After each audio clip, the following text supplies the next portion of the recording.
ويسألونك عن ذي القرنين قل سأتلو عليكم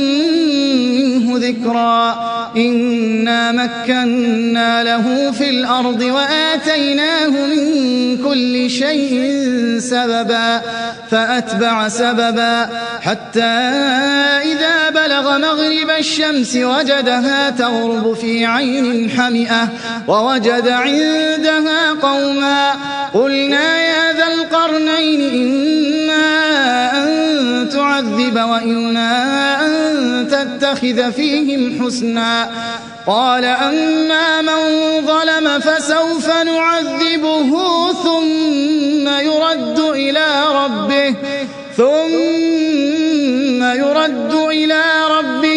فيعذبه عذابا نكرا وأما من آمن وعمل صالحا فله جزاء الحسنى وسنقول له من أمرنا يسرا ثم أتبع سببا حتى إذا بلغ مطلع الشمس وجدها تطلع على قوم لم نجعل لهم من دونها سترا كذلك وقد أحطنا بما لديه خبرا ثم أتبع سببا حتى إذا بلغ بين السدين وجد من دونهما قوما لا يكادون يفقهون قولا قالوا يا ذا القرنين إن يأجوج ومأجوج مفسدون في الأرض فهل نجعل لك خرجا على أن تجعل بيننا وبينهم سدا قال ما مكني فيه ربي خير فأعينوني بقوة أجعل بينكم وبينهم ردما آتوني زبر الحديد حتى إذا ساوى بين الصدفين قال انفخوا حتى إذا جعله نارا قال آتوني أفرغ عليه قطرا فما استطاعوا أن يظهروه وما استطاعوا له نقبا قال هذا رحمة من ربي فإذا جاء وعد ربي جعله دكا وكان وعد ربي حقا وتركنا بعضهم يومئذ يموج في بعض ونفخ في الصور فجمعناهم جمعا وعرضنا جهنم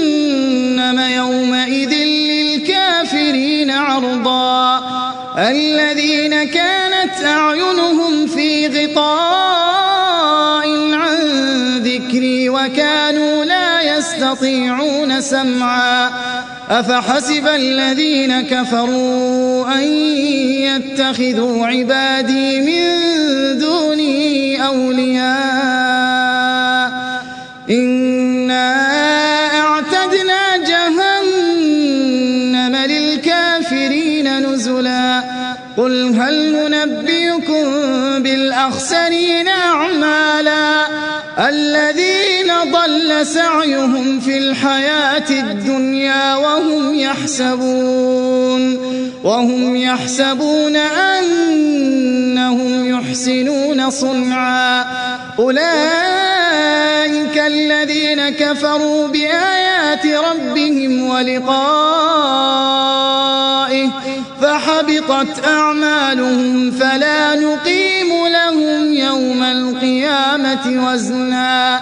ذلك جزاؤهم جهنم بما كفروا واتخذوا آياتي ورسلي هزوا إن الذين آمنوا وعملوا الصالحات كانت لهم جنات الفردوس نزلا خالدين فيها لا يبغون عنها حولا قل لو كان البحر مدادا لكلمات ربي لنفد البحر قبل أن تنفد كلمات ربي ولو جئنا بمثله مددا قل إنما أنا بشر مثلكم يوحى إلي